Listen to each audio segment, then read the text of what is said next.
morning. Good morning. Come on in, get some coffee, get some eggs, have a seat. Thanks for being here. And hello to folks who are online. We have this panel streaming. Thanks for your patience. We're getting started a little bit late. But I want to welcome you to today's panel, Independent Presses Against the AI Machine. We're here at the Independent Media Center and also streaming online. My name is Miriam. I'm the executive director here, and I'm so glad to have you on this third day of our 25th anniversary. I want to thank our sponsors real quick. I'm really grateful to Lead for Equity and Engagement, who's our presenting sponsor. Our community sponsor, Non-Tenure Faculty Coalition, woot woot. We have supporting sponsors including AFL-CIO, Minuteman Press, Ruth Wyman, Attorney at Law, MTD, and Dixon Graphics. They really helped us out a lot. And then we have our friends of the IMC, which includes Lazy Daisy Diner that provided the food today, Graduate Employees Organization, Faculty for Justice in Palestine, and Dubai Grill, who provided food last night. Please keep an eye out for future sponsorship opportunities. And I also put our bucket up here. If you haven't had a chance to contribute to the IMC, we want to make sure that we stay strong for the next 25 years. Any amount makes a huge difference. And to those of you who gave yesterday, thank you, truly. That's fine. It matters. And it also helps you feel invested, and so we want to hear from you also. What do you want to see? In that vein, we have a couple events coming up I want to let you know about. On November 11th, we have an orientation. We've had really great reception to these orientations just as a way to orient yourself to where you might plug in. IMC is not exactly easy to understand from the outside, but there's a lot of ways to plug in, and we really want to help you find the right spot for you. On November 13th, we have Community Night, which is a pretty open format drop-in space. So we're really living in this moment of contradiction within the independent media movement. And so I've gathered these esteemed panelists today from Philadelphia, New York, Urbana, and just came home from Lebanon, or came back from Lebanon, but lives in Champaign. Gathered this panel together to talk about this contradiction and this contradictory moment, and the role that indie presses has played, is playing, and could play into the future. So I'm going to do an unusual kind of introduction, because you can Google, that's a joke, every single person on the panel and learn more. I'm going to actually introduce a little tidbit story about each person very briefly to introduce them, and there will be the first question really will be asking you to introduce yourself and talk a little bit about your project, whether it's a press, it's a book, it's a etc. So I'm going to start with Malav. Malav comes from Philadelphia. He helped to found Common Notions in 2014. So about 11 years ago. Common Notions Press is thankfully the press that has agreed to publish the book by Elizabeth Adams, Raise Your Hand, and myself, coming out in March. It is really a press that's interwoven with the independent media movement, comes from our movement, and helps to amplify that movement. Came out of New York City, is connected to the Interference Archive. Look it up if you haven't heard of the Interference Archive, a sister project of archiving independent histories, and then now in Philadelphia, associated with the Making Worlds bookstore. Did I get that right? Mm-hmm. Okay. Making Worlds bookstore, Malav. Janice Jays is with the Public Eye, an editor with the Public Eye as part of that collective process, a teacher, a mentor to many students, and an advocate for reading, for actually reading the text. And so I appreciate you, Janice, joining us. The Public Eye is the longest running independent newspaper in Champaign-Urbana. And so we're so happy to have hosted that project here for 25 years. John Tarleton, I first met in person at our 20th anniversary, but I actually met John virtually 25 years ago when we fiscally sponsored New York IMC, as we fiscally sponsored dozens of IMCs across the world, including both IMC Israel and IMC Palestine, including Alive in Baghdad, which was the first newspaper after the saturation bombing of Iraq had started to taper off. And so John and I used to talk by phone, and I would help to sign their lease in New York City, and I'd ask John lots of questions about whether this was legit and were we all going to go under.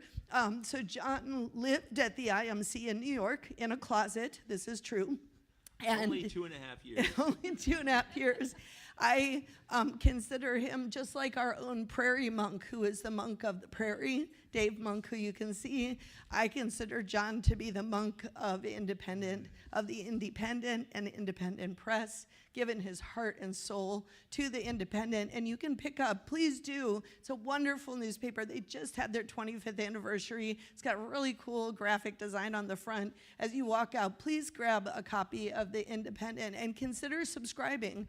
I'm a subscriber. It's not a whole lot of money annually, and they mail it to your house, and it just gives me joy every month that I get to read about what's going on with our brothers and sisters and kin in New York City. So thank you, John.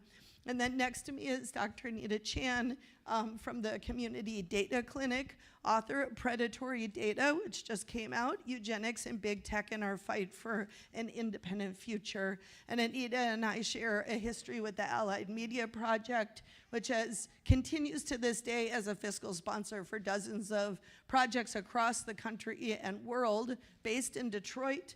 Used to be a convener of a conference that we were involved in for many years. A number of us were involved in for many years. And there's actually a chapter that includes some of our history in it. Page 84. Okay, I got this.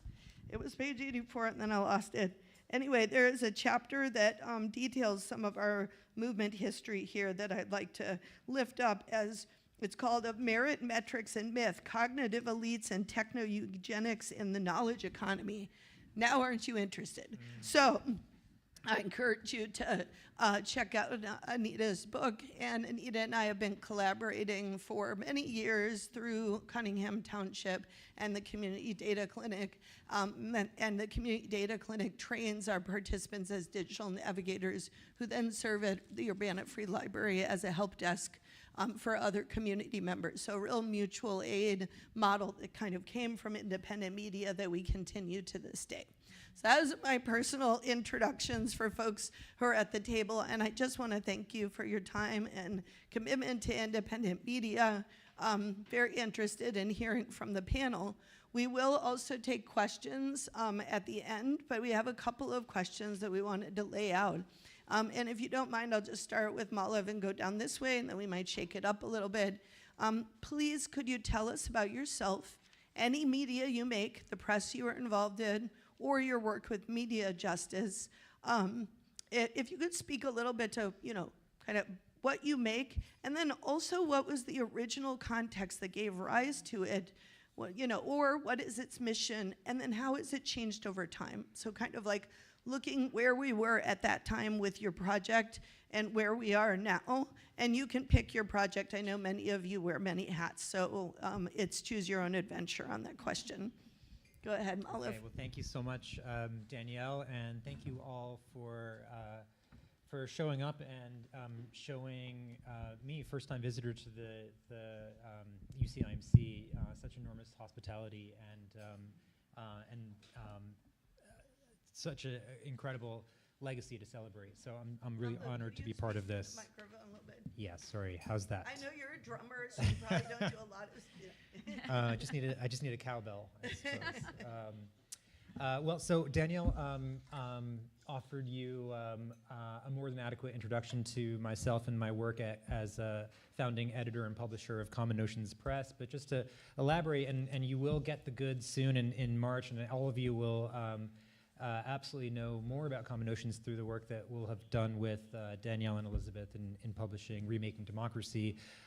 It's one of the books that matters deeply to not only our ability to understand and intervene in this political moment we're in, but also to kind of renew the publishing program that animates our mission, which is to say to be involved in what we feel are the kind of front lines of a number of different experiences, collective experiences in organizing social movements, of building institutions, of building the key infrastructures that we need to sustain our movements, and to, from that perspective, ask questions of all of us about what does it mean to think and to act together in this moment.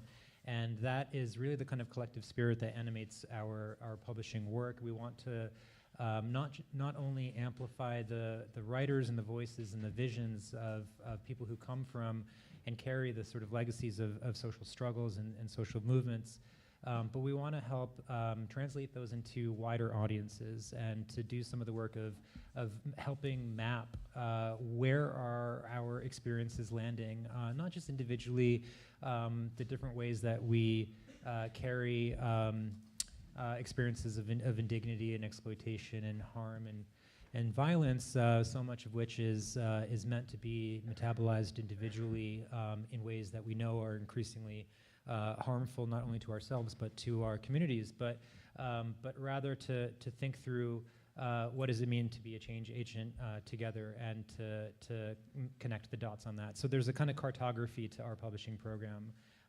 There are far more of us than we are able to see, and I think the media work that this moment requires is that ability to be in kind of panoramic relation with each other.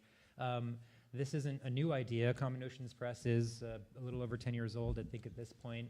It still feels like a kind of new project, but in some ways it's always constantly renewing itself. But it comes from a much longer history, and this IMC is very much part of that history as well. So part of this, I think, was for us a kind of challenge or a sense of responsibility of inheriting previous media activist histories, and to think through what we can do with our own time and our own inheritance. And so that kind of call that comes out of the really the Zapatistas, and the Zapatistas figure so importantly into, I think, so many of our kind of long media activist histories.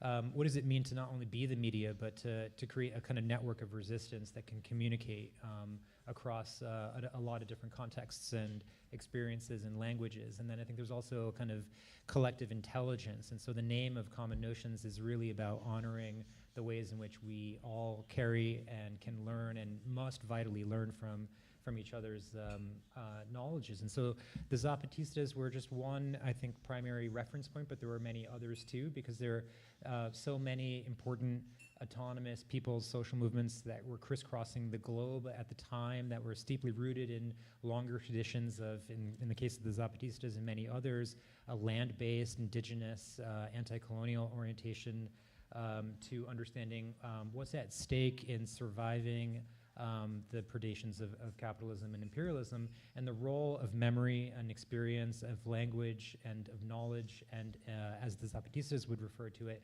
encuentro, of encountering each other. That type of convergence was probably the most important thing that I learned and relearned and continue to learn to this day in a space like the UC IMC. And so Common Notions is very much part of that. So we really are just trying to trace the development and the evolution of contemporary social movements. So we come out of that anti-globalization and then anti-war movement.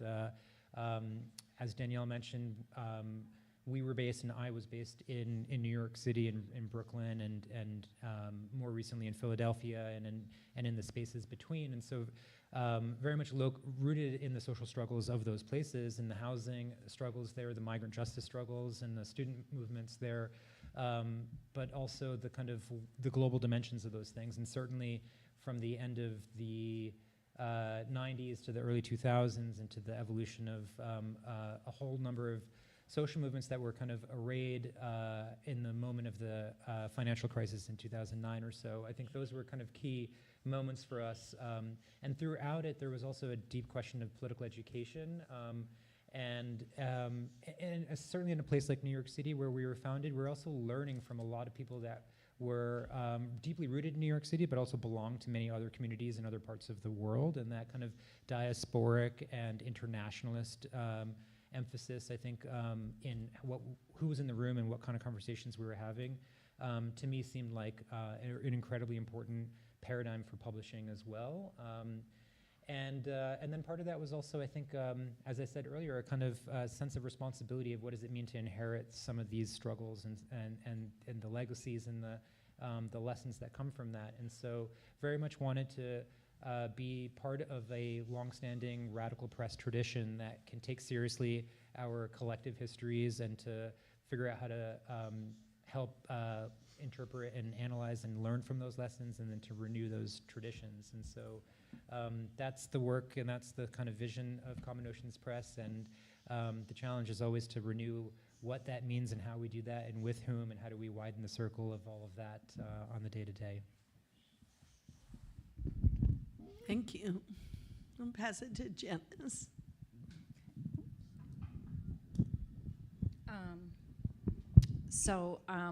I know most of you out there. I'm Janice Jays. I'm on the editorial collective of The Public Eye, and I feel sort of humble about talking about that because I was not there at the time The Public Eye was founded, and a lot of people in the room here know far more about the birth of that independent media center here and The Public Eye. I didn't move to the community for until about 15 years ago.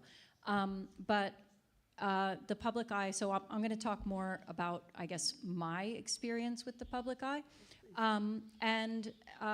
I had not participated in something like this before. I had actually done like a little bit of writing occasionally, some places that went off, but I never had the sense of being part of a creation that was seeking to give a voice to community members who may not have had that kind of voice, or to perspectives that weren't getting enough attention. I was invited to contribute an article about 10 years ago and met some of the people that were working with it, and I thought, oh, this is actually really wonderful to get together occasionally with people who are concerned about some of the same things. And I think, so for me, it was sort of physically getting together as editors, but I think that is the role that the newspaper provides in the community, is a space for people to kind of get together and share ideas. And I found that something which was really necessary for myself as a historian and academic, and it was a good antidote to the sense that things we were writing in academia were not actually communicating with anyone. And so to be involved someplace where my dentist, that's my favorite example, my dentist is like looking in my mouth and he's like, I saw the article you wrote about Yemen and that made me think. And I'm like, great.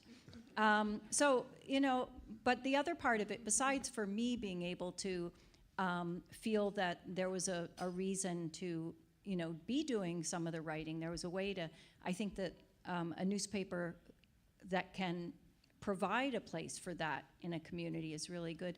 But I've also, probably the better part of my experience with The Public Eye has been inviting people to contribute, because I love that when I have, any place where I'm either dropping off papers or maybe at the farmer's market or at events like last night, and I'm talking with somebody and I say, well, do you have something that you would like to write about, or do you have something you would like to see in here?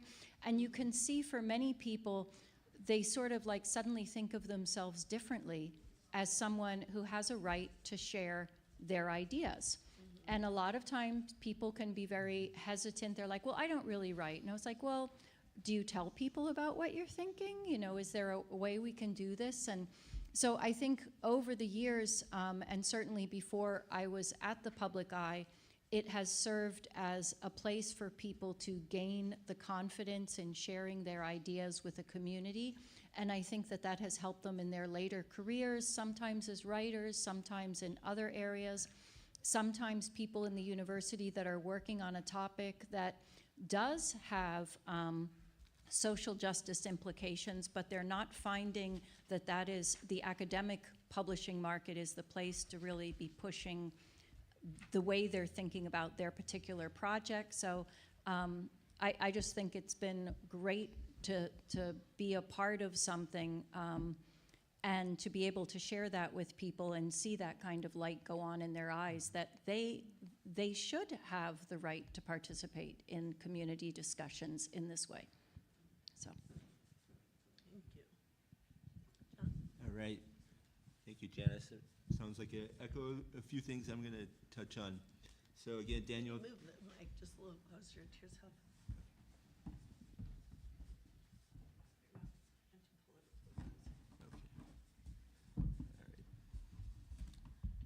There you go.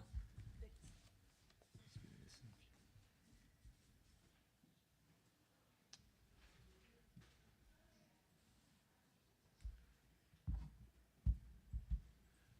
All right, so my name is John Tarleton, editor-in-chief and co-founder of The Independent. Danielle, thank you for that introduction. Though I do have interests and passions outside of The Independent. I have been very dedicated, involved pretty much since the beginning. And we are also celebrating our 25th anniversary this fall. Copies over on the table, as Danielle mentioned. I never thought it'd turn 25 again, but here we are. And it's great to be here at Urbana-Champaign IMC. I had a friend from New York Indie Media 20 years ago who said everybody from Indie Media should make at least one pilgrimage to UC IMC and their new post office space. So I have fulfilled that command, and Welcome. it's amazing. This is John's first time. That's what he's saying. Yes, it's the first time I've heard about this place for decades. It's great to be here, and cannot emphasize enough how grateful we are to UCIMC.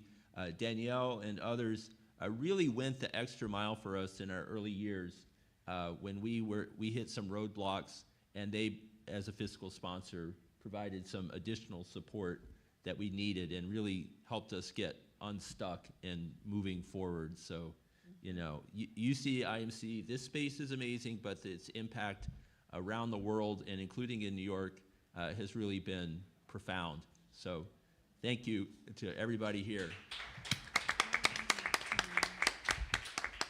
A little bit about The Independent. We came out of that same sort of Battle of Seattle mass protest wave that took place in 99, 2000, 2001. And when we began at New York City Indie Media, we were one of several projects. We were the print arm of New York City Indie Media. Our first publication was 4 pages, black and white, kind of embarrassing to look at afterwards, but you got to get that first issue out the door and keep building from there.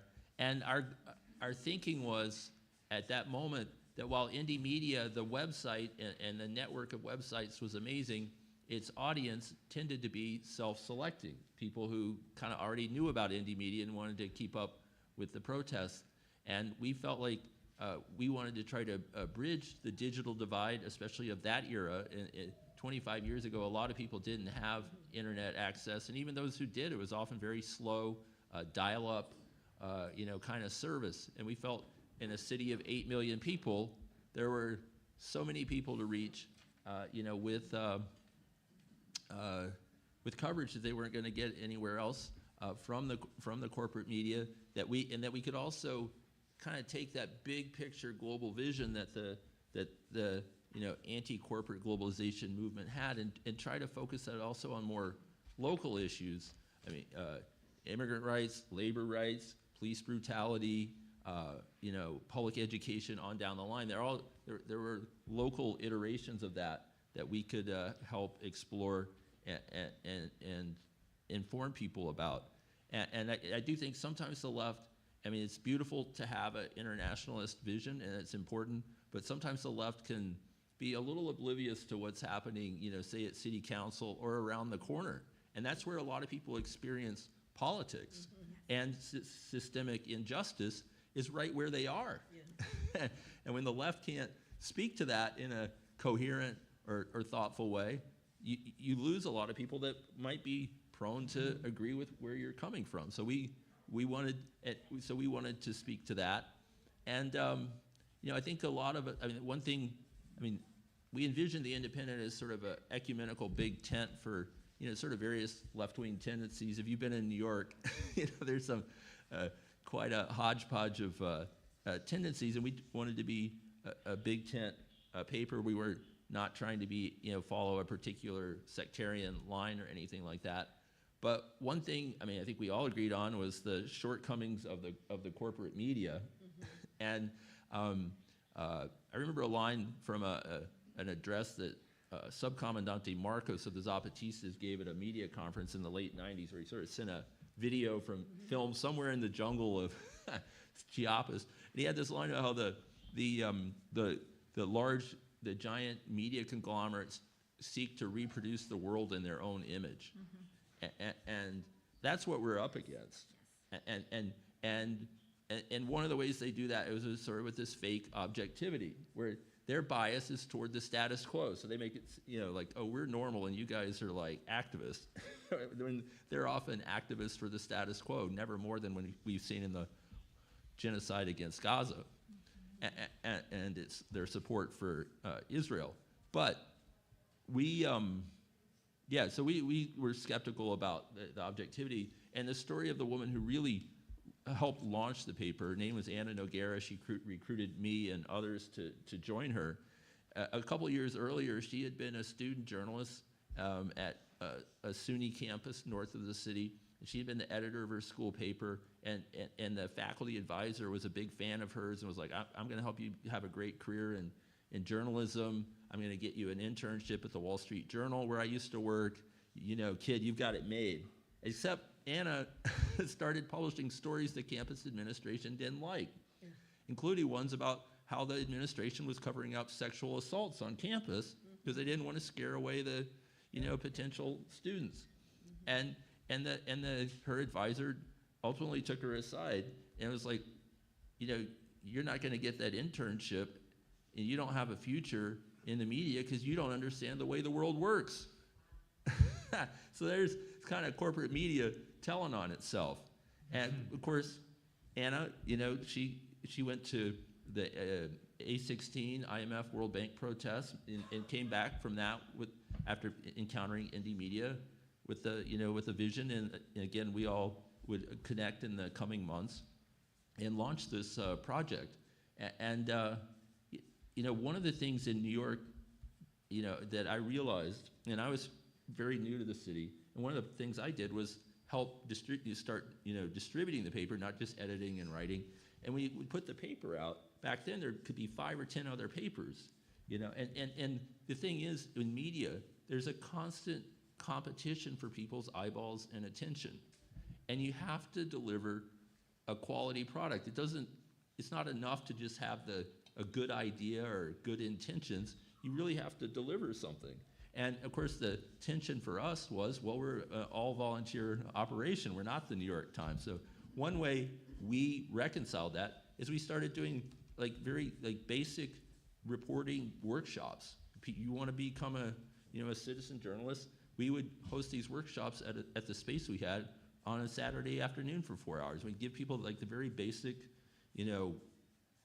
skills, and then invite them to come to our Tuesday night meetings and get involved in the paper. But our idea was to level up our skills so we could continue to provide the best possible, product we could, and that we also had debates like, oh, is it okay to edit out bad grammar or this and that? And we eventually said yes for the same reason. There were people who were literally like, that's like you're erasing authenticity if you correct people's mistakes. So we had to kind of work our way through all that, and we ultimately consistently came down on the side let's be the best we can, while also giving people the skills and support who are not professional journalists, to be able to also participate and grow. And we've had hundreds of volunteers come through.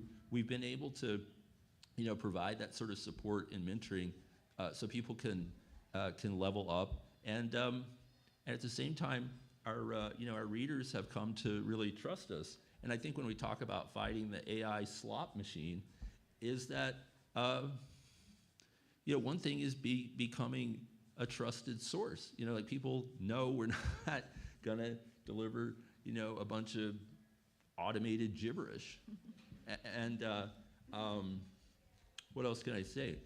And a big moment for us was after 9/11. And that was like the heat was really on. Like, I mean, every publication in New York City was like crying for revenge. And we were saying, like, wait a minute, if we fight a war on terror with more terror, where is this going to take us? Well, in that aftermath, we really had to kind of step up our game to be able to reach people who were, you had a traumatized city. And to be able to carry an anti-war message, you couldn't just be writing angry screeds. You had to really be on point and thoughtful. But I mean, we like when George W. Bush was hyping the weapons of mass destruction, we published a giant center spread map locating all the sites where weapons of mass production were produced in the United States. So sometimes a little humor can go a long ways. We just have that up, that map. We put it up in our office. Nice. Just so you know. Yeah, we sold it all over the country and used the money to help publish more special editions around the time of the Iraq War. And that was something we were able to do, was be resourceful over time. We got to the point where we were able to create stipends for a couple of people to become paid staff. I was one of them. That there was some controversy within the Indie Media Network, like, oh, you're losing your purity here because you're making $600 a month. It's like, I mean, I managed to get out of the storage closet and get a room in a rent-stabilized apartment, but Good job, John. but some people thought that was, was somehow suspect. Not our friends here at Urbana-Champaign. So those were some of the tensions,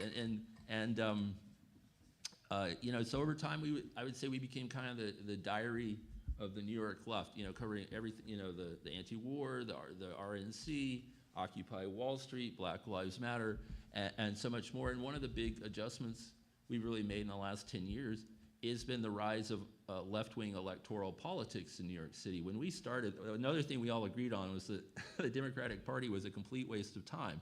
And then we've seen, really since Bernie's first presidential run, and we really have a large and dynamic DSA chapter in New York City, we've seen leftists getting elected to significant positions of power. AOC, we were the first publication in the world to put AOC on our cover in the spring of 2018, when she was still, largely unknown. We kind of realized that, that something was cooking here that was worth calling attention to. And she was like celebrating on her Twitter page. It was probably the largest media hit she'd gotten at that point in her career. Obviously, much more to come. No lack of media attention since then. But and same with Zoran Mamdani. We covered him for years, and were bullish on his mayoral campaign, from very early on. And we've been very attuned to all that. And so yeah, you have to kind of grow and listen to what's happening and evolve with it. And if I can just take a moment here in terms of like, what does the independent mean for New York? I want to quote from a woman who, let's see if I can find this, who wrote this very touching letter a few years ago. So the one time we've stopped publishing in the last 25 years was at the beginning of the pandemic. Not because we lacked energy, we were incredibly busy online, but we were concerned about, if we have outdoor news boxes around the city, that if people are opening the boxes and they get the virus on their hands, that our boxes could become like a transmission point. We didn't really fully understand, at that point, where the danger came from. But we did ultimately resume publishing in June of 2020, and shortly after this, we got a letter from a reader, and I kind of discussed it in our 20th anniversary issue 5 years ago, and I think what we're saying here still applies, and I'll just go. As Priscilla Falia was driving through the desolate, boarded-up streets of Lower Manhattan one night a couple of weeks after the George Floyd uprising swept across New York City, she saw something that made her pull over. One of the Independent's red and white news boxes was standing alone on a street corner just south of Houston Street. Falia didn't expect to find anything. We had switched to publishing exclusively online at the height of the pandemic, with daily reports on nearly every facet of a sprawling, fast-moving story.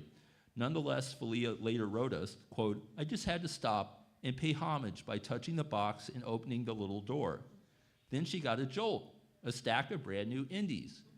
Featuring Black Lives Matter coverage on the cover filled the box. Quote, "I nearly jumped out of my sandals," she added in her neat handwritten script. "I was so happy I had to take extra copies for friends, 2 of which will be mailed to North Carolina."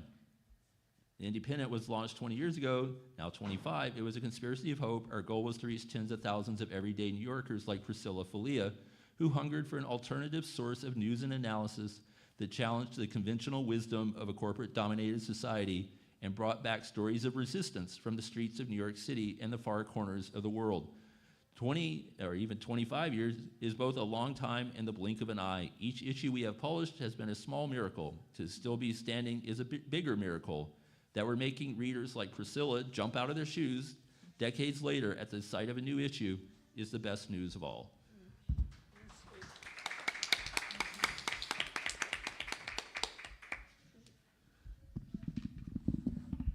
Such a pleasure to get to be here on this panel and to share the afternoon with everyone. I'm Anita Chan. I'm a professor in information sciences at the School of Information Sciences at the University of Illinois in Urbana-Champaign, so right here in our community. I've been here for over 15 years, and I think the thing that I wanted to address has to do in part with why I wrote the book, Predatory Data, on eugenics in big tech. And it has to do also with what Danielle was opening our panel with, which is this sort of prompt to think about this sort of moment of ambivalence that we have when we're thinking about kind of the history of technology in relationship to justice-based movements and just to movements of change in general. What I'll say is I approach this sort of question from the point of view of an educator. I have a lot of students, 20-year-olds who are in my classes in information sciences, and they're taking my undergraduate classes because they imagine themselves as eventually getting a job in tech, which for them means the dream job, getting a job in Silicon Valley. And that dream job, is in quotes. They feel really ambivalent about this thing. I think a lot of us obviously feel very ambivalent about this thing. But as young people who want to invest their talents in making a better world, they have not obviously seen Silicon Valley do that, and yet they're being told over and over again that that is the place that should be the pie in the sky, the thing that is going to be, again, to set them up for a bright future, et cetera. And they recognize how thin that promise is, and they are looking and hungry for other kinds of solutions. And they're also really hungry for a kind of explanation for how we got here, why it is that they're still given this mantra to this day. I mean, it's not deeply unstabilized at campuses like the University of Illinois, which is an R1 STEM-forward institution, top CS program, top IS information sciences program, et cetera. Lots of our graduates go on to work in Silicon Valley. I think the metrics are that we are the #1 campus that sends, just in terms of pure numbers, the top campus that graduates engineers that go on to work in Silicon Valley. And so this is a deeply, again, the conversation that we're having on our campus is a special one, but at the same time it resonates and echoes across many, many other spaces and campuses, and especially this generation. And part of why I wrote this predatory data on eugenics and big tech was to sort of respond to this ambivalence that I see my undergraduates having, right? Again, like, how do we get to this moment? And I tell them essentially that, it's not a hidden kind of secret, but it is in history, and they're not being taught that history. And I sort of remind them that, in fact, the history of data sciences is not so much one of the kind of heroic boy geniuses working in garages as little tech geeks, sort of, working out what technological revolution will look like. Or, sometimes they're given the version of not so much industry vanguards, but instead that notion of all the AI scientists came together at the Dartmouth conference, and this is where the seeds of an AI economy were birthed. I remind them, in fact, that it was actually even generations earlier, and that at the very least it dates back to late 19th century datification movements around eugenics. And I remind them that, in fact, eugenics was really the sort of seed of the surveillance economy and the datification economy. Really, one might argue, as I do in the book, that it was the first modern information movement where, in fact, the datification of marginalized populations was really thought of as a kind of, was not just sort of a movement among researchers, but was thought of as a thing that if we could collect enough data on the unfit populations, we would essentially unlock a kind of model and secret to being able to essentially model, but then also predict what kinds of future societies, formulas to help us create more perfect societies. This is where our sort of eugenics, the kind of tie between eugenics and datification comes from, that eugenic researchers, the first data scientist that I argue for in the book, is Francis Galton, the man who seeded as the cousin of Darwin in the late 19th century, eugenics, again, as a movement to datify the unfit, with the notion that if we could just collect enough data on the unfit populations, essentially what he argued we would be able to prove, and what eugenic researchers alongside him also believe that they would be able to prove, is that the data would show that genius and talent concentrated more in the well-born, and that unfitness, things like disability, criminality, alcoholism, and even things like prolific penchant for dissent. Dissent was thought of as a thing that would essentially an expression of mental instability. Right, exactly. Right, precisely. But all of those, and things that would essentially mean that those populations were more expensive for society to support. The idea being from the get-go that eugenicists believe that some populations were born to be a burden on others. That there were some populations, and we could predict, I mean, this is the whole dream of eugenics, that we could predict which populations would be part of that better born, more productive class, right? Already from the get-go, ready to be wealthier, readier to be more genius activated, and that others would be ones that essentially would take more expenses from society to control their criminality, alcoholism, disability, all the rest of it, right? And from the get-go, from his earliest publications from the 1860s, he would write, there is abundant data to demonstrate this. And so from the get-go, from that point on in his career, essentially he became obsessed with developing tools and various methods, including statistical regression, which is linear regression, which is the mode of essentially the methodology that young data scientists are still taught today in order to build out predictive models. So what we see on our social media feeds, and in a sense also even what AI models generate for us, all of that is indebted in one way or another to these predictive models that at their root essentially are indebted to linear regression and statistical regression models. Galton was the root of all that, and he developed these methods, not just statistical regression, but composite portraiture. He had even a small invisible handheld counter that he would take into various neighborhoods in London to basically count populations because he was obsessed with counting everything. He decided at one point that he was going to create a beauty map of London. And so he would go into various neighborhoods in London, the rich and the poor, essentially standing on different corners, recognizing he was creepy in doing so, right? Because he kept it hidden in his pocket with his little pinpricker, and would essentially count the number of beautiful women, quote unquote, that he saw in various neighborhoods, again to try and demonstrate and prove his model that the well-born concentrated more a version of fitness, physical, mental, and moral, and that the poor, right, had discorrelation around that, uncorrelations around that. In any case, he ended up, he was not a fringe. Galton and his fellow eugenicists were not by any means a fringe movement. When my undergraduates hear the word eugenics, they sort of have to search a little bit to like even try and remember like, what is this thing? Again, they have no notion that in fact the thing that they are being taught to essentially be the secret to get them into their whatever dream, quote unquote, dream job is a thing that is indebted in fact to seeding whole movements and essentially dreamscapes, utopias that are built on segregation, stratification, and extermination, really, at the end of the day. And not just that, it wasn't a fringe movement. Galton got his own lab, his own endowed lab, and his own journal, Biometrica, at the University College London. I mean, the most esteemed institutions, again, in the Western world. And that really eugenics, if anything, in the US, was not just was very far from a kind of fringe movement. It was very much by the turn of the century, by the beginning of the 20th century, a sort of who's who's.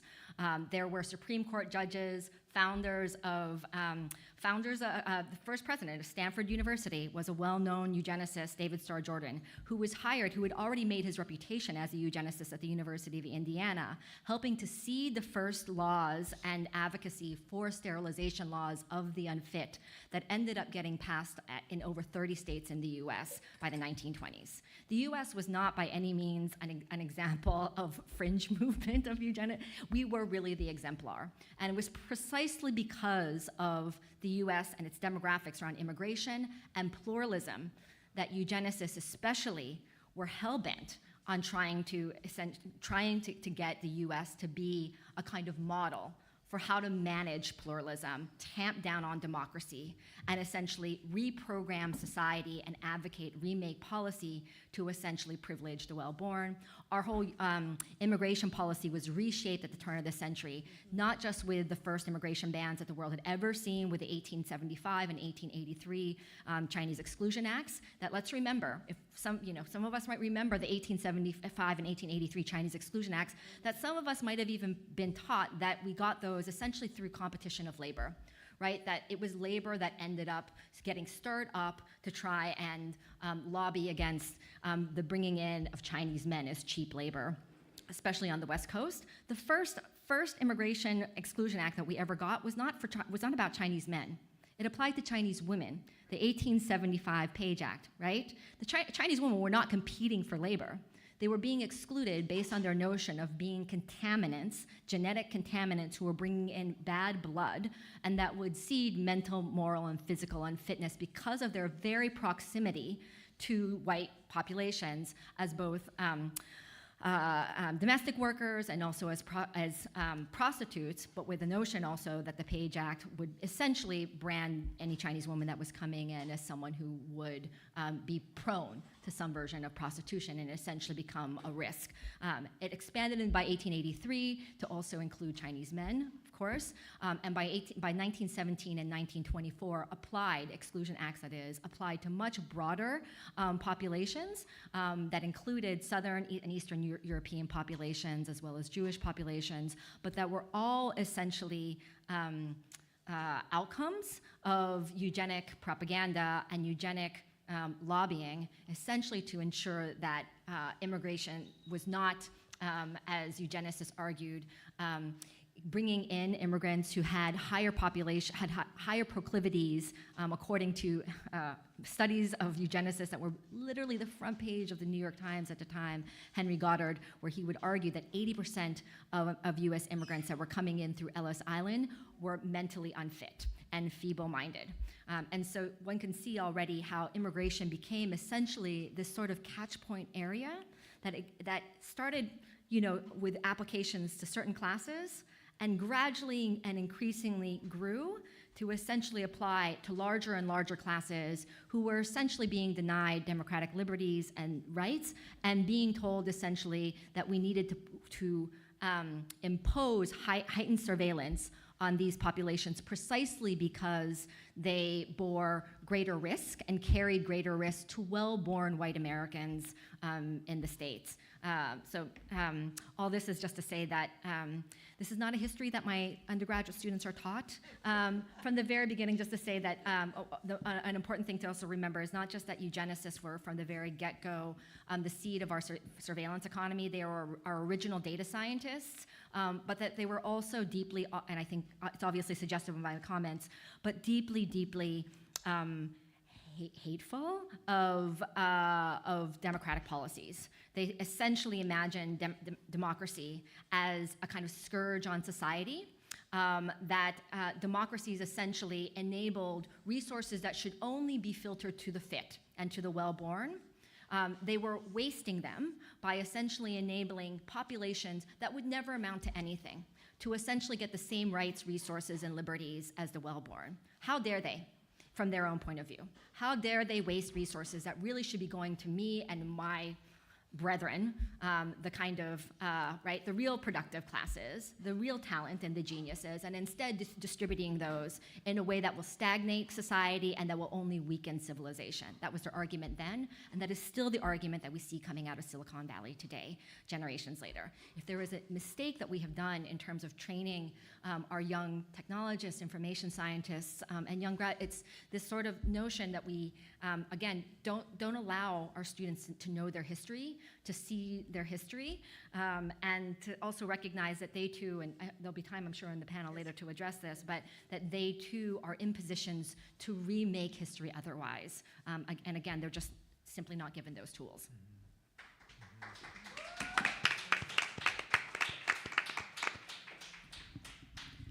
Thank you so much. I love the history lessons in this, and I just want to say this is one of those, when Trump 1.0 happened to us, there's a lot of questions I was receiving about what do we do, and a lot of like reactivity, which I totally understand, and it was a time in many ways to act. And when we started our book, Remaking Democracy, it really was a response to that question. It just happened to take 7 years to write a book to do that, but also because it is both a time to act and very much a time to reflect. So like there are certain resistant, like we have to be in the streets, we have to show solidarity so that people do not shrink. We have to take care of one another. There's also this moment where it's really important to look at our histories. And John, you talked about being kind of like the history of the left in New York, and I think the public eye has been that in so many ways. In writing the book, I ended up Googling and searching, DuckDuckGoing, where's my partner? She's converted to DuckDuckGo. You should DuckDuckGo, I'm gonna use that term, DuckDuckGoing to find bits of history in our local history, and I could only find those histories in the public eye. I could only find them. They did not, and sometimes the Daily Illini actually. And every so often the Smile Politely, but otherwise the histories were gone. And if it wasn't for those, as my friend Joe says, who wrote, oh my goodness, never mind, I cannot remember names and dates and things right now. But essentially, every social movement is accompanied with an independent press. There's a reason for that. You can always see how they mirror and support each other. So I want to make sure, it's a very full conversation already. I want to make sure that there's some time for the audience to ask questions. So I'm going to ask only one other question that's more future focused. We kind of like situated our histories, which I really appreciate, and kind of provided some deep analysis. So I want to ask how can independent press, even to speak to what do we mean by independent press at this point? Like what kind of independent press and how can it be a strategic intervention at this time of rising fascism? Like where is the hope? Where is the point of leverage? What are the trends you're seeing? How do we make our information less hackable? Like what is those strategies for information self-defense? So I want to really think about like strategy and future. If you could each speak to that, if it's okay, if we just start and go down the line again, if that would work, that would be great. Go ahead, Malav. Sure, thank you.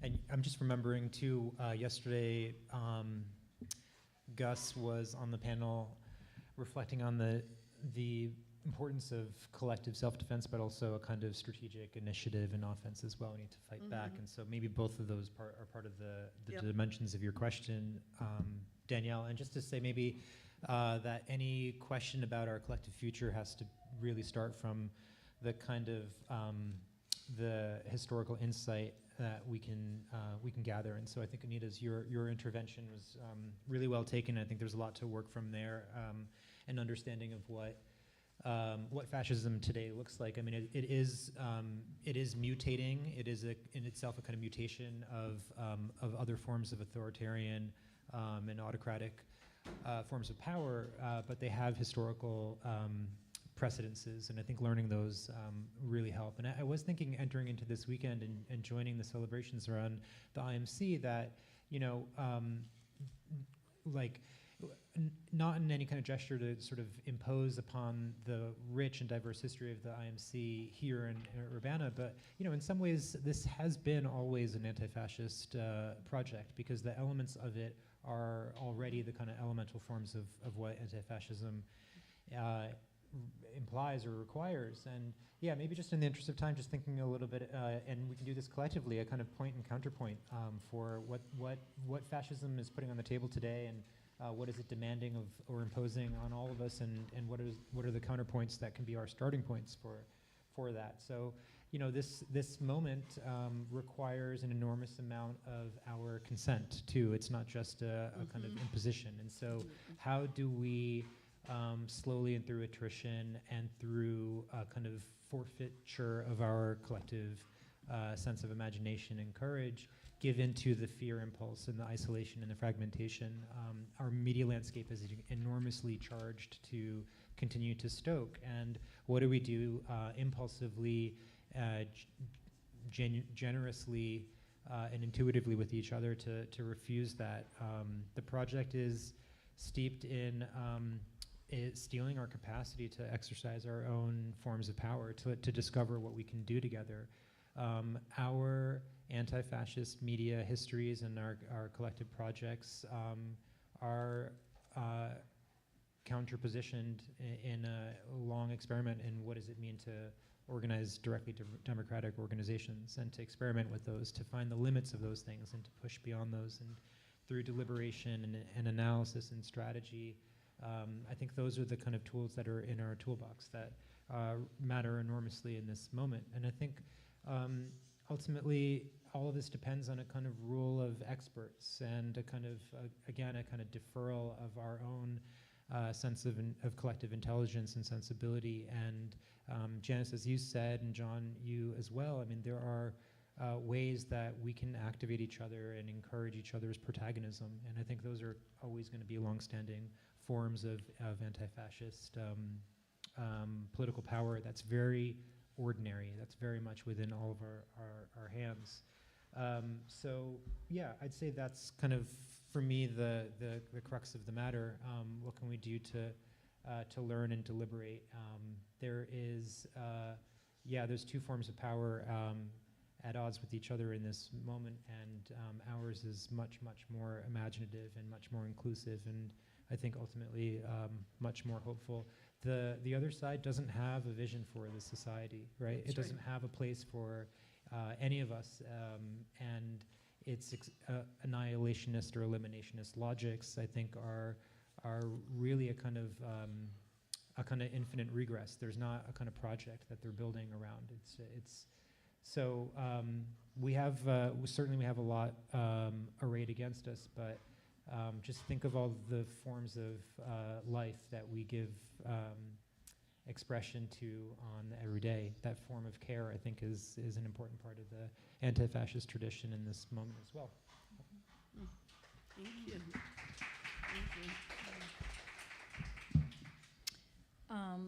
Well, that's a big question.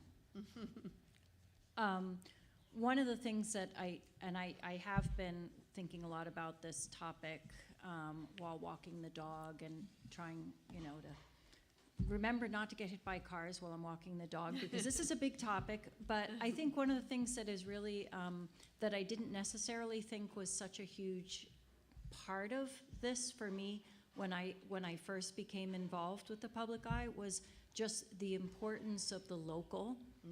And I think that is something which we have an advantage in compared to kind of AI algorithm-driven mediascape that is out there, which it's very anti-democratic for a lot of reasons. One thing is it does have that sense that the experts are elsewhere, and that real life is someplace far away, and I think of it as a kind of new cultural colonialism that is, it is distant. Somehow the real things are happening far off. because those are the stories that maybe eventually make it in the news cycle because they hit a certain thing. So even if they're alternative stories like Zoran Mamdani, the sense is like, oh, gee, it's really too bad I don't live in New York because the interesting things are happening there, not here. Because you know, if you're building a machine that is skimming off what are the stories that are most marketable, most prevalent, most clickable for people, they're often stories that are far away. So that reduces the ability of people to feel that they have a participation in this society. I also think that, you know, the other thing that is part of that machine is, you know, I like that phrase that John used, that the tech kind of industry are activists for the status quo. That is what gets privileged in that kind of algorithm, are, you know, the dominant ideas, and that's because those are the ones that have the power and the technology, and yes, maybe the other ideas are out there, but in general, they're not showing up on my students' news feeds. The ones that are showing up are the ones that, you know, they're very decontextualized, so it's easy to manipulate them. So they see the tragic story of the young woman killed on a metro, but they're not even quite sure where that happened or why it happened, so it feeds into some other narrative. And I think that loss of context is something that as a local paper we can work against, and the idea that these issues, you said, you know, I also like the phrase that the local is where people experience politics, it's where they experience oppression, and if that is where you can get them to see the kinds of connections, that has much more ability to make them think that they are part of this moment. And it is absolutely ahistorical to think that change comes out of the centers of power. But right now, our news comes out of the centers of power. And so it is actually much more historically accurate to be looking at the edges and the marginal voices and the people who are not benefiting as the, you know, that is what moves the change ahead. And I think we can do that best by keeping, in many ways, making those huge issues local.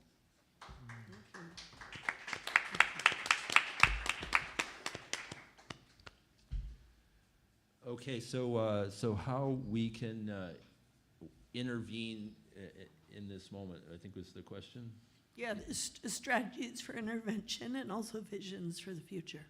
Okay, so I think strategies for intervention, I think in some way we will continue to do some of the things we've done best over the years.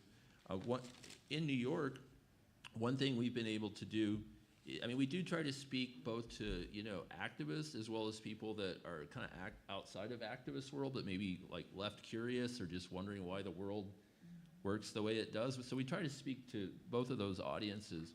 But for our more, you know, dedicated activists and organizer types, we provide this service of providing a snapshot of what's happening across the city. A lot of people get in silos either around a certain issue or in, you know, their neighborhood or borough. So we're able to convey what's happening across this huge city of 9 million people and give the people a sense of the interconnection of what they're doing. And also understand, I had an anti-fracking activist who's done wonderful work in that area over the years tell me one time, like, I had no idea what the deal was with charter schools and why people opposed them until I read The Independent. And I mean, like, it helped me like make the connections. It's another form of privatization of public resources. So I think we'll certainly try to continue to do that.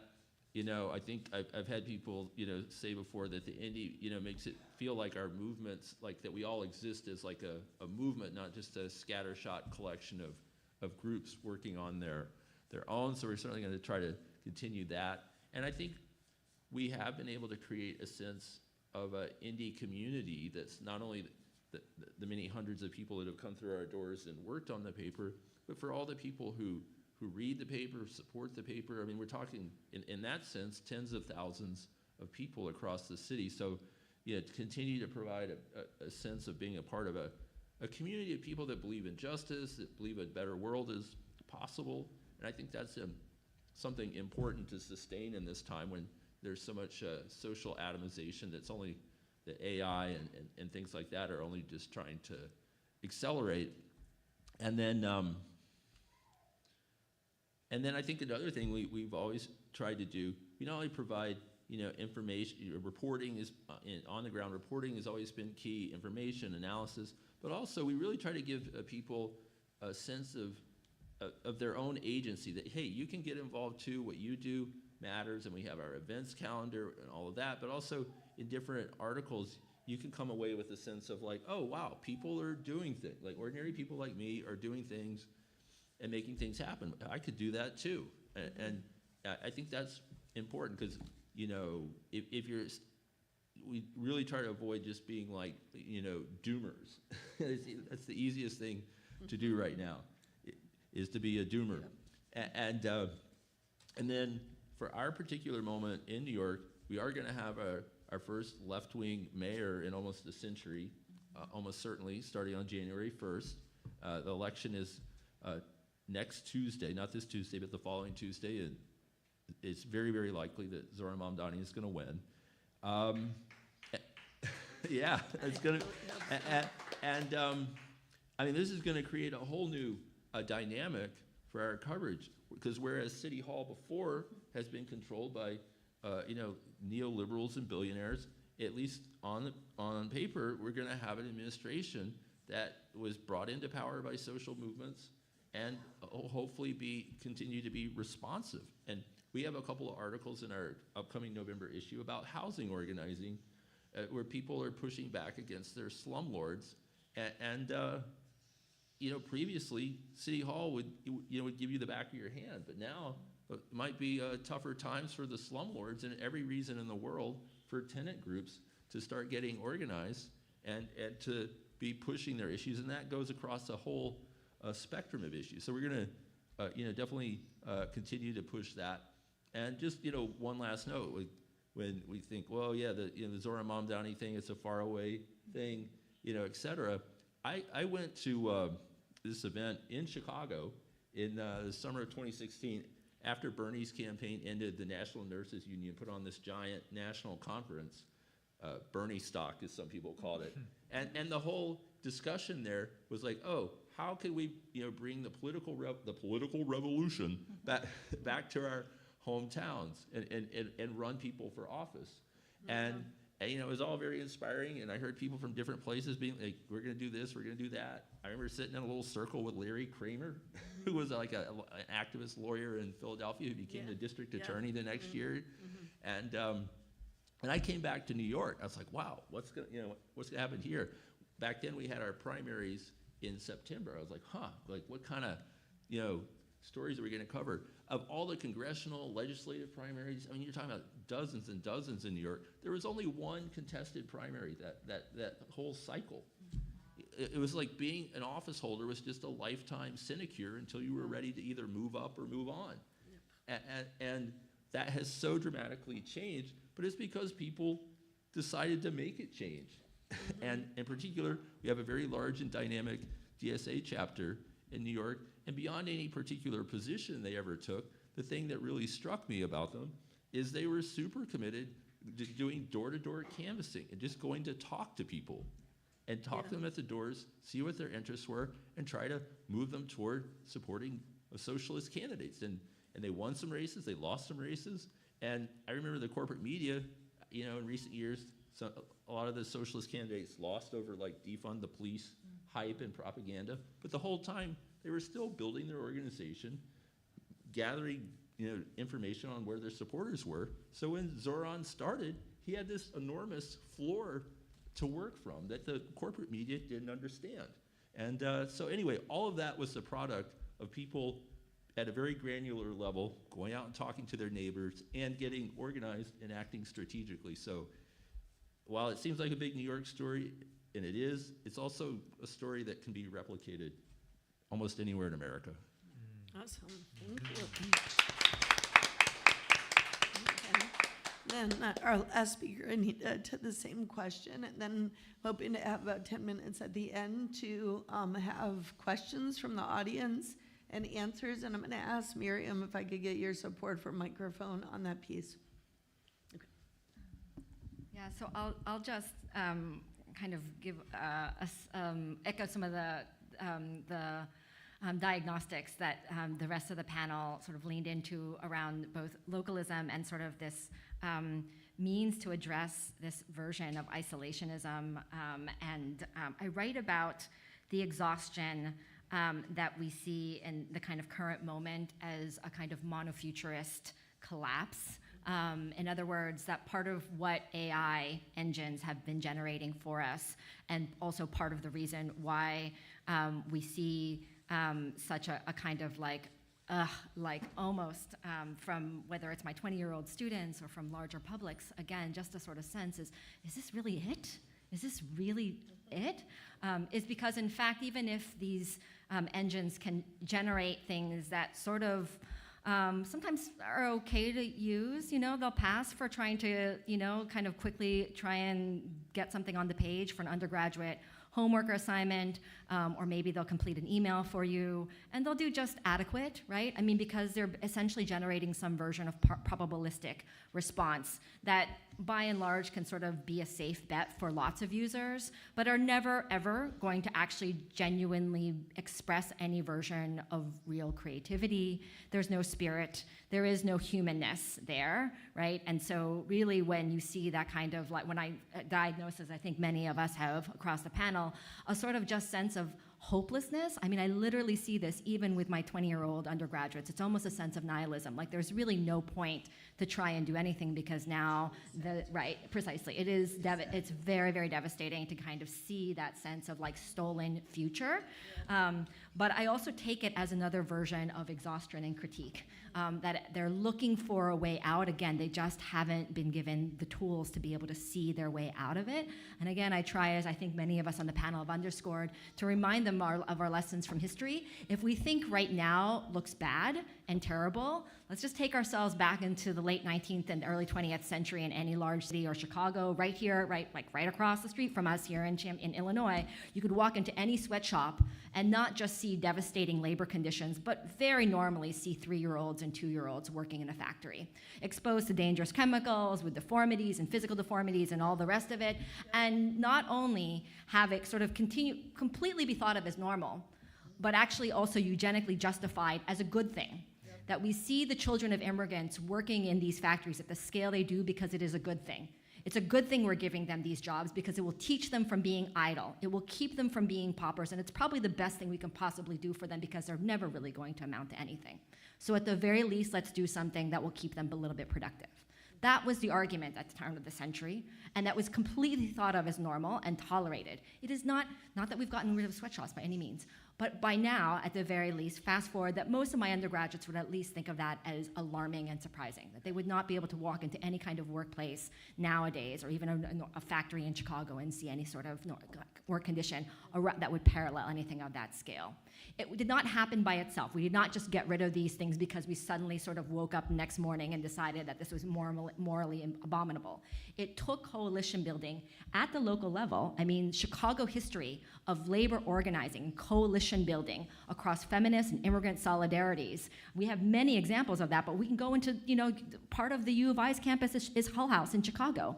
Going to the sort of, the literal architectures of settlement houses that were built that became these points, at least Hull House and some others as well, became these real points of genuine union organizing and coalition building, founded by queer and feminist organizers that were literally trying to do partnerships with local neighbors and to build out research techniques to push against the kind of datification economy that eugenicists were trying to normalize, and to rebuild policy imaginaries and municipal imaginaries to allow Illinois to be one of the first places that had anti-sweatshop bills, anti-child labor bills on the table, 8-hour workdays on the table, and essentially start to get those things increasingly normalized across the country, working first, though, at the local scale. It did not happen by itself. It took, again, a version of coalition building and real human creativity and ingenuity. I'll just say that, like, the other thing, I mean, I mentioned a lot of our panelists has talked about this sort of exhaustion and this sort of diagnostic on the present as a feeling of hopelessness. One other way to see that is to kind of read that really as another version of critique, though, as well as we've been, I think, also talking about. And I'll just say, you know, I work on AI studies, and that's sort of my field.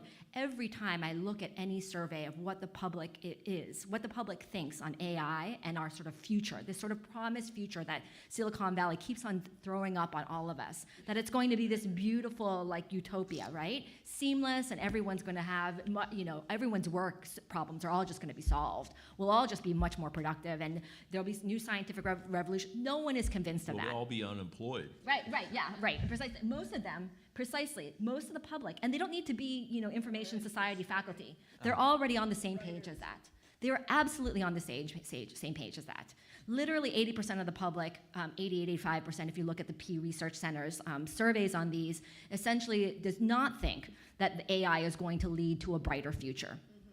It is very different when you actually look at how AI scientists respond to the same question. They are 3 times more likely to say that the future, right, this sort of minority population, right, does think that there is this sort of brighter future that's at hand. But the average public in just the U.S. does not believe that. They are not on the same page as that, as the AI experts. And I'll also say my undergraduates, by and large, are on the same page, precisely because they're seeing not just jobs in general, entry-level jobs disappearing. I know we've all seen those headlines, but especially jobs in tech have become that much more precarious. And it is not a dream job. Going to work at any of these companies have now become deeply, deeply hierarchical, and very, very much thought of as, like, again, not this sort of, like, you know, dream job where you get to go play in a Google playground. It's a very, very different kind of environment nowadays, and they're not sure they want to sign up for it. Again, the last thing I'll say is that even a small portion of tech experts. I was just speaking at a cybersecurity conference. You know, all the guys who are part of. We've got some of them in our community and in our audience, but those of them who build out, you know, security systems for our institutions. Sometimes are also part-time hackers and look at backdoors into some of those systems as well. Well, some of them now are also grown-ups and parents of young kids. And after speaking, I was invited as a historian and anthropologist, right? I'm not a tech person. I don't build out these systems myself, but was asked to come and speak on eugenic history at an InfoSec conference. And I had a number of them coming up afterwards to get a book signed and talking to me. And what they were saying to me was how exhausted and frustrated they too are, especially as parents of AI systems. And what they are doing essentially is now deploying their own local LLMs at home, large language models at home, so they can filter out dangerous and toxic contents for their own kids. That's how much work and how much frustration we see amongst publics writ large. It is a very, very narrow part of the population that is driving this version of a monofuturist tech, AI, you know, tech-based future. It is not the version of technology that communities like this have been working around and working for, and we are much, much more prolific and much more. We just don't have control of the airwaves across all streams, but we shall start to see some of that change, I think. So, Thank you. Can I say one quick thing about the demoralization of the 20-year-olds? Yeah. I don't think we can overlook the fact that if our universities and our politicians had taken a very different attitude toward the Gaza protesters who put their tents up on the campus lawns 6 months into the genocide and had heeded their moral clarity and cut off the arms to Israel and ended that genocide, how much more empowering that would have been, and not only obviously essential for the Palestinian survival, but empowering for the youths who took those risks. Instead, they were demonized and crushed, and so then it all Yes. loops together. Oh, yes. Danielle needed a little bio break, so I'm inviting questions for our panelists. And Hi, my name's Devin. First of all, thank you so much for coming and talking on this panel. It was all really fascinating. And what I kind of wanted to ask about was I've had a lot of, I grew up in this age of social media. I mean, I had Instagram from the time I was in elementary school, and I didn't know what that meant. Like, you know, like you can't possibly comprehend that as like the brain of like a 7-year-old. Yeah. And like when your parents are working full time and they have no clue because they were not 7-year-olds on Instagram. You know, it's no one can possibly comprehend like what that does to like children. And I was, and now children are continuing to do that, and now a lot of them are coming of age.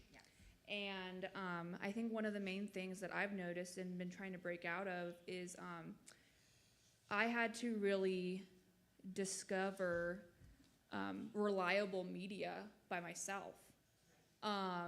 Because a lot of the news that we see and are fed by algorithms is conservative.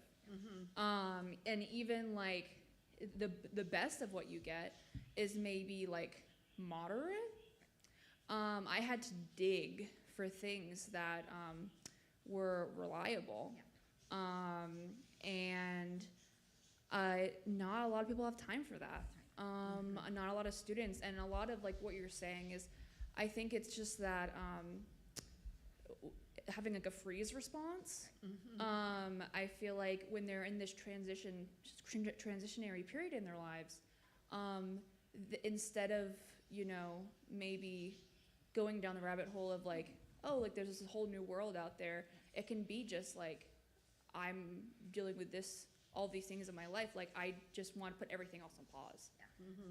And I understand that, but also it's also a time to having that community around you is so important. So I just wanted to ask about maybe how, you know, your thoughts on that.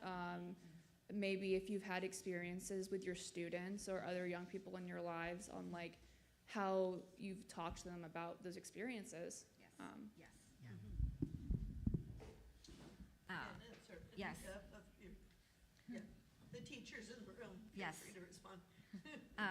I can jump in and just say that yes, for sure. I mean, this is one of the kinds of most I mean, I think trying areas for undergraduates to sort of grapple with, and also to sort of I mean, I almost feel like class is a therapy session for them, honestly.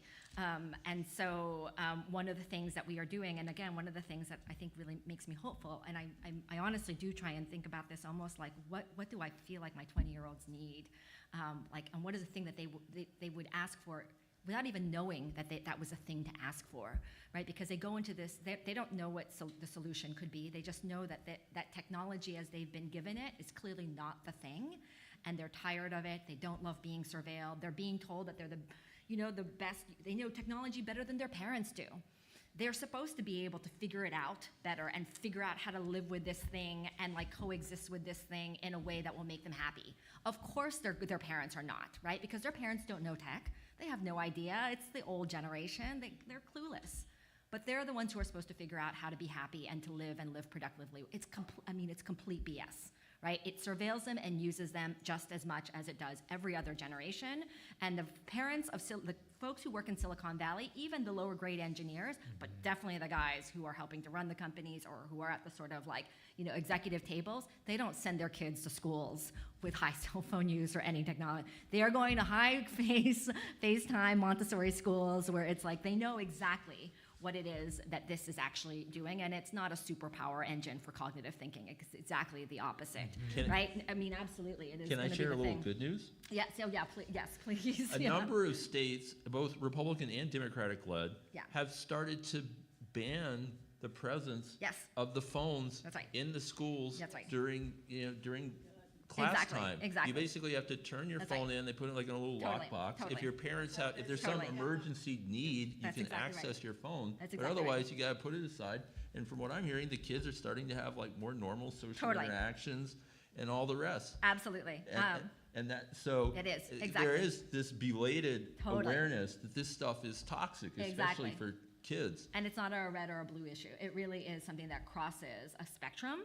And I'll say two other things about this. One is that, so we've got a number of those schools in Illinois that are exactly doing that as well. And we are collaborating, so for my undergraduate class, we're collaborating with some K through 12 teachers that are now having to confront this issue around AI. And so they're being told, of course, that AI is different than social media, right? I mean, they're all run by the same companies. They're Right. all using an attention-based economy and essentially feeding us any version of slop to keep people online as long as possible. But they're still being told that this is different. This is a different technology. It's like having a scientist in your back pocket. By the way, the studies definitely show that it is not like having a scientist in your back pocket. There was an MIT study that came out. I would encourage folks to try and look for it. Your Brain on ChatGPT. That essentially was a study that had 3 different test groups. One that was only using analog sources to basically respond to a prompt and a series of prompts over 3 months. And there was a study group of about 60 broken up into 3 groups, as I said. One group only using analog sources, another group only using traditional internet sources, Wikipedia and whatnot, again, to respond to the prompt. And the third group to respond that used AI tools to respond to the same prompts. They tested them both with brain scans, but then also with memory. And so just asking them what they remembered from what they had written and what they had generated. And the AI using tool group was so terrible that the scientists ended up saying they were alarmed themselves, so they released the study early. So you can find an early version of the paper right now in archive. They released it before the end of this summer. So in July, there were reports that came out about this. They ended up saying that group ended up having cognitive debt. It was as if like they had lost some version of memory, right? The second group that was using AI, traditional internet tools and using some version of agency and energy to be able to essentially compose their responses, did okay. The group that did the best was one that did both in terms of like MRI scan and like what parts of the brain looked like they were being activated, but also in terms of memory retention were the ones that were using analog-based tools entirely. My students, get to see some of these things, and they're certainly fearful because again, they're not told this, right? That there's any kind of cognitive impact on them, or certainly that there could be a negative cognitive impact. It's all the same propaganda, right? That it's a superpower, it's going to make you into super productive, all the rest of it. They sort of see through it, but so we're running a collaboration right now with K through 12 teachers in Vermilion County, a high poverty county in Illinois. It mirrors some of our statistics on poverty in Champaign County. We're at 19 and 18% in Vermilion, and which is higher than Illinois and the national averages, right? Which is at 12 and 13%. So high poverty rate counties. We're collaborating with Vermilion County school teachers on exactly this question of like, what is an AI curriculum that the teachers would like to see if they got to have a version of AI curriculum and literacy so that the teachers can just talk amongst themselves, not yet talking to students, but just to feel a little more empowered to explain what they're seeing, because there are K through 12 teachers that are already seeing 8 and 10-year-olds using AI for their assignments. Right? So if we think the headline is not that college students are using it to plagiarize, the real story, and any K through 12 teacher will tell you this, that they're already using it in schools, and they're not just using it for assignments, they're obviously also will use, just like kids will do for anything. We've got 2 little toddlers at home. They exactly want to figure out how to do things that their parents tell them not to do. So exactly on those things that they're not allowed to ask questions. Yeah, exactly, right? So exactly on those things that parents can't control and they're not allowed to ask about, right? So all the things we're hearing about in the news, not just about the Kim Kardashians, but other kinds of figures, right? In any case, that's what they'll go to, and sometimes they'll stay up all night as well, just trying to, again, get those kinds of responses or make a friend. In any case, now the point is that my undergraduates are helping to develop a curriculum that K through 12 teachers themselves are helping to co-design and diagnose. And it is such an interesting space on this question of like how to create this like almost third space for undergraduates who are exhausted by what they're seeing, have a hard time about just talking about it, to Devin's point, of like just to sort of diagnose themselves because it's too close. So, but something they can do is to sort of almost externalize it and to sort of describe and get to sort of diagnose what's happening more generally for young users in other K through 12 contexts. So it's very close to where they were. They just left that stage of their lives just 2 or 3 years ago, and they feel very protective about that space. They can now talk about it in a different way, not necessarily talk about themselves directly, because that can feel a little unprotected and vulnerable, but to talk about something in a context that's quite familiar to them, and now helping to support K through 12 it's such an interesting experiment. It's going really, really well. And the last thing I'll just say that's really interesting, and I think an unexpected finding from me as the person who's sort of, helping to negotiate this relationship, is how deeply humbled these students are, who are information scientists, who are being set up to get an entry-level job that is $90K paying and above, right? I mean, that's their dream. That's the thing that they're told that a year ago their degree would be good for. They're going to go to Silicon Valley and get a job that's going to be 80K, 90K, right, and above, and as an entry-level job. The teachers that they're working with make pennies comparatively, right? And are working so hard just to make sure that their neighbors graduate. That's the game, just to get them to graduate, right? The students know it. These kids are set up, again, top degree, best information sciences program, top R1 campus, and yet when they are sitting in a room with these K through 12 teachers who make portions of what they're projected that they will be making, they are so humbled. They know that comparatively, the person sitting across from them does real work, and that what they're being trained to get to do is essentially make an advertising algorithm work better and faster. They get that. And so this question, again, back to this notion of how to break outside of this isolationism and to figure out ways.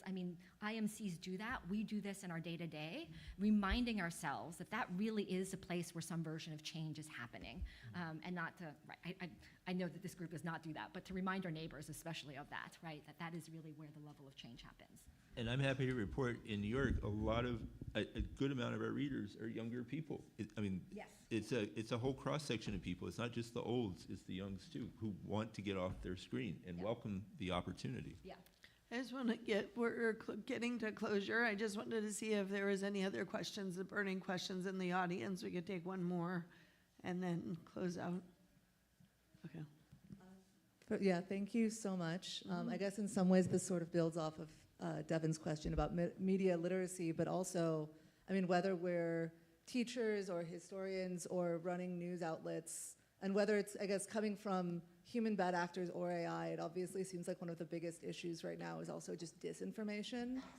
And I'm wondering, on the one hand, how do we help, I guess, similarly, people navigate through media literacy, how to spot disinformation, but also as we are curators of information, if we're working in publishing, I think it also sort of touches on something that you mentioned, John, about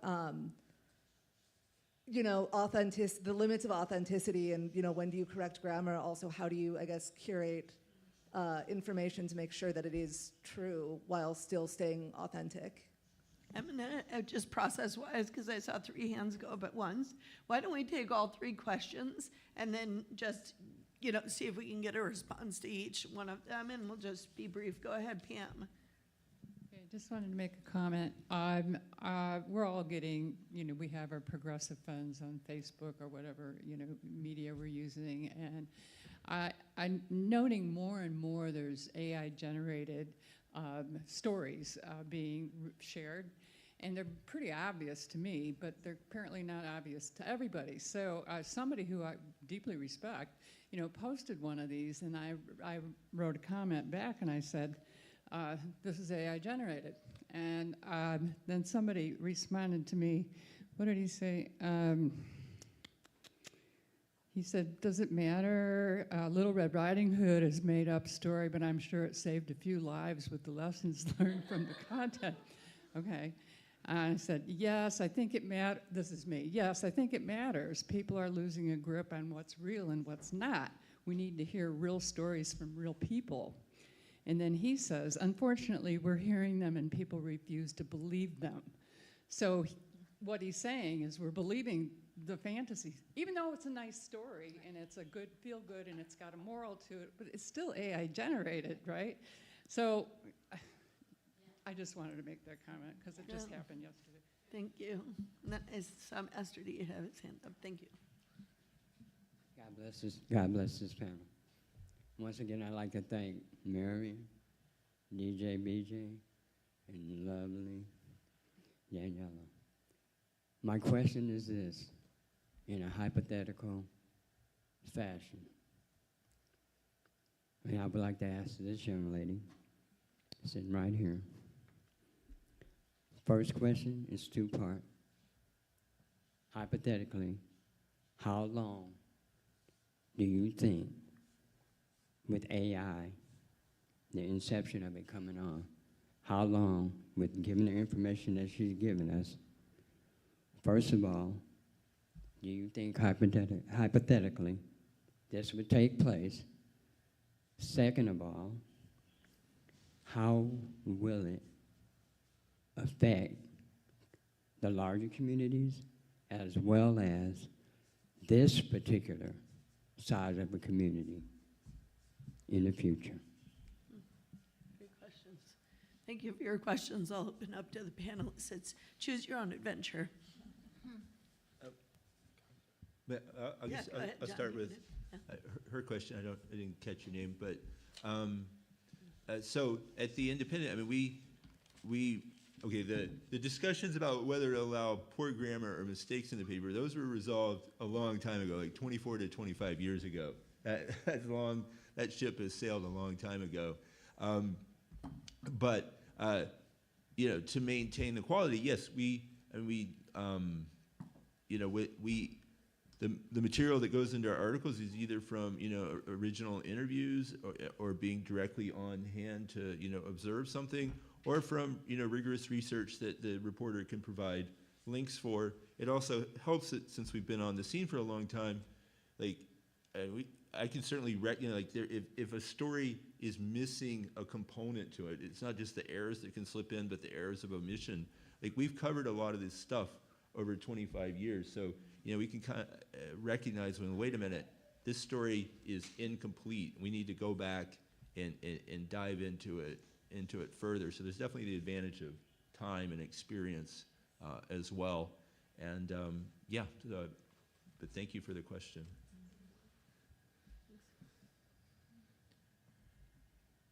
Well, I'm not sure.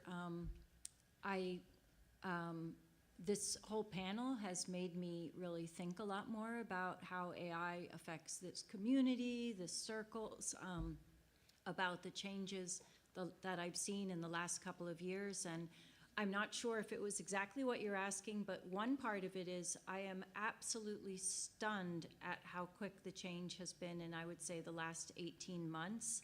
When I see among my students, I just find it absolutely shocking, the shift in how they think about information, or rather how they don't think about it.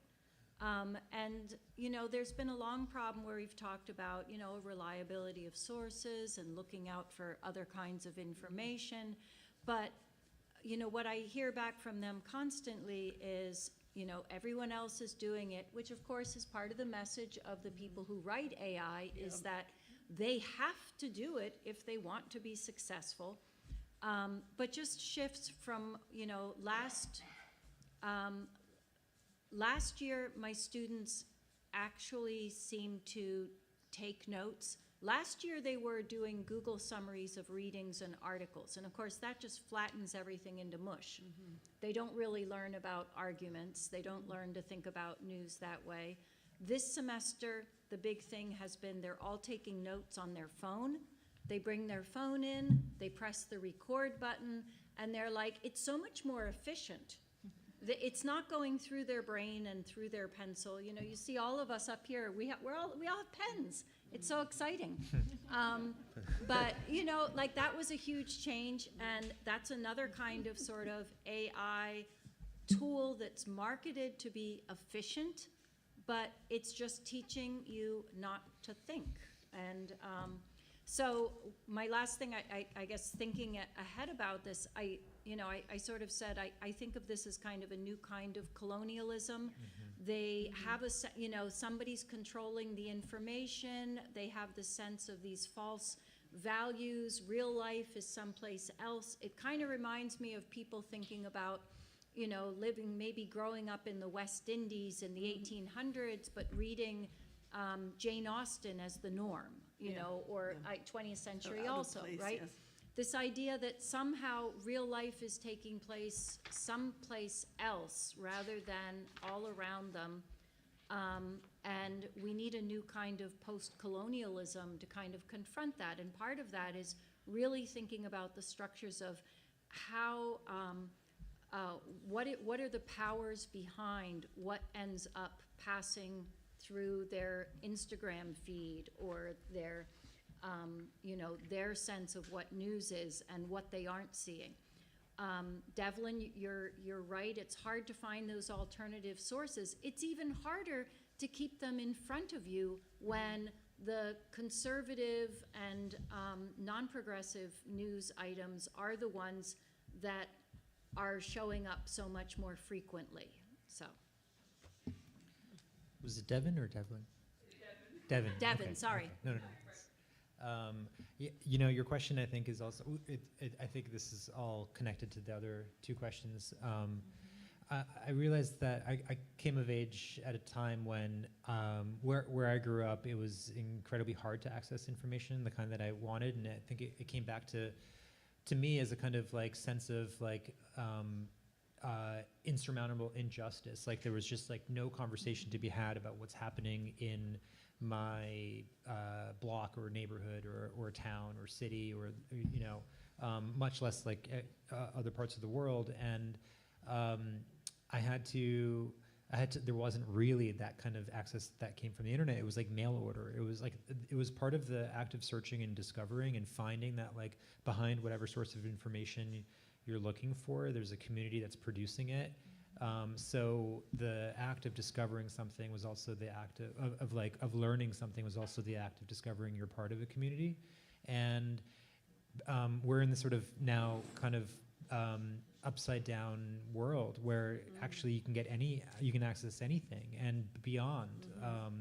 So now there's not only unlimited access, but like a complete distortion of what kind of information you're even getting. And I think nonetheless the problem is still the same, which is one of like, I think part of your question you were asking about is a bit like, what is your media diet? And I think there's no way to solve, like, although this is the kind of, Janice, you were sort of saying this too, this kind of colonial framework, I think is like the life that they're solutioning us into believing in is like a one in which there are individual solutions to all these things, and all of those solutions are different commodities that you yourself have to strive toward getting. And there's no way to answer the question that you're asking as an individual. There's not, like you said it yourself, there's not time for it, but there's no way to find the right media diet that's going to solve this problem. The only way to do any of this, and I think that I'm interested in learning more and more about the cognitive science and the kind of behavioral science around these things, but there are so many examples that we hear about where, well, if you start like, if you've got a fitness goal in mind and you start exercising with friends, like it turns out you're having fun, you're like challenging yourself, you're getting way better results, and you're like sticking to it. That sounds like a motivational, like life coach kind of takeaway thing, but it works. But it's a good reminder to myself as well. Like it's just hard to constantly be in this thing where you're like, you're not good enough and you're trying to self-improve and you're trying to figure out how to do this, and there's not time, and all like all the economic and class issues undergirding all this is also like really the problem, right?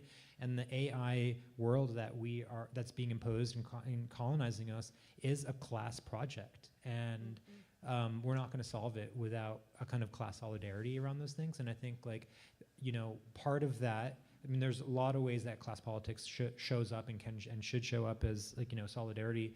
But part of this is also just like being really intentional that like your self-preservation depends on the collective that you're around, that you can gather together. And I think that media component of it is just one piece of it. But these are all different types of fights that we have to kind of figure out how to link together. And the more you're self-organizing collectives, the more perhaps also you can help your neighbors. Like this is, I mean, the ways in which the like anti-deportation work that's happening, like solidarity work that's happening around things is, I think, a good model for how we might think about media in general. Awesome. So great. Solidarity is a great place to end. Thank you. I want to thank our visual note taker. Thank you. We gave you a lot to, I was watching you. move quickly. I thought you were going to run out of space. I was like, there's no way he's not going to run out of space on this panel. I've never seen anything like this. Yeah, This is amazing. it's beautiful. I hope we can put it up in the gallery and enjoy it for some time. It's really lovely. Please take a moment to take a look, take a photo. I also want to thank our audience. I want to thank you for sticking with it. We packed this weekend tight, and y'all came on a Sunday afternoon to hang out with us after doing collaging and storytelling and dancing late into the night. Y'all are, and you stuck it through because it was such a compelling and interesting conversation. I was hoping the whole time it was recorded, I'm like, please, God, okay. All right, because I really want to share, this is a conversation. I kept thinking, like, what's the now conversation? Like, with the, the folks who, one of my facilitation mentors taught me that Taj, who writes about facilitation, is like, what is the conversation that only the people in the room can have? And so I was looking about who was going to be gathered for this conversation this weekend, and I was thinking about what is a conversation we really need to have right now, and it's like, I was thinking about zines and hard copy presses and writing a book. I had a very dear friend when I started writing the book say, nobody reads books anymore, Danielle. We're still friends, but there's a little bit of strain there. But I mean, this idea of like the importance of the yeah, that was rough, man, I'm just saying.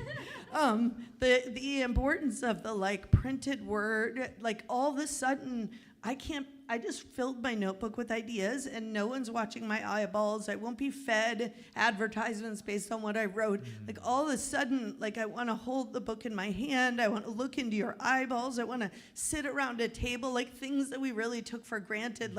We eat food together. We can eat real food. I tell my son, if it's not real food, we don't eat it. So, we can eat real food. We can think about our information diet and we can think about what is it. We actually get to choose there's a lot of things we don't choose. There's a lot of things we're building so that we have more agency, but we get to choose what we bring into our eyeballs and into our hearts, right? And just being kind of discerning around that piece and helping each other awaken to our potential collectively to kind of push back at this time. And to, I think, Anita, you put it, these are the vision that the billionaire class is creating is, and I'm quoting Sophia Noble as well, you said almost the same thing, is profoundly unimaginative. It's a profoundly unimaginative vision of deeply unhappy people who are literally trying to keep their own children from the monster that they are producing, right? And so our vision for, and I would say visions for worlds, Better Worlds book, remaking the worlds we want, one world where many worlds fit. We're actually trying to create a plurality of democracy to be able to envision a highly socially romantic, pleasurable, and seductive future collectively to be in relation with one another. And so equality is the sexiest thing we could possibly be doing, right? And I talk to people about this, isn't equality sexy? The patriarchs had it so bad. They couldn't actually interact with people who are equals with them. The white supremacists have it bad, right? Because they're not interacting with each other as equals, and the seductiveness and the sexiness of equality is something that actually really points to the point of leverage in this moment, where we can build communities that are just so much more imaginative and interesting and seductive and wonderful. And that is how I see our IMC, to conclude our 25th anniversary, is a radically sexy project of bringing folks together, nerds like myself and those who dance till 2 o'clock in the morning, to come together and make the worlds that we want. So I just want to thank you all. I want to thank our panelists, our visual note taker, our audio specialist, DJ BJ, Ty, our program coordinator, our board, and everyone involved in the IMC. Here's to 25 more years. Let's go. Thank you so much. All right, enjoy your Sunday. Wait, can you also pens? Oh, yeah. The power of the pen.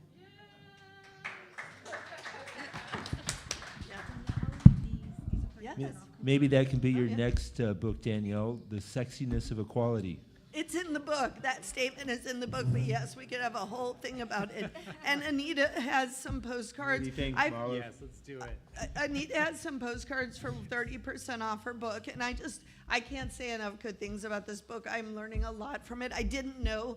I studied eugenics history through Black Reconstruction, but there were so many things I didn't know that I learned from looking through this book. So these postcards will be here if you want to take them. Check out Common Notions Press, check out The Independent, check out Public Eye, Solidarity Forever. Thank you. Oh, and So this where is do you the live present. in Philly? Are you from that area? Oh my gosh, it's so sweet. I can, yes.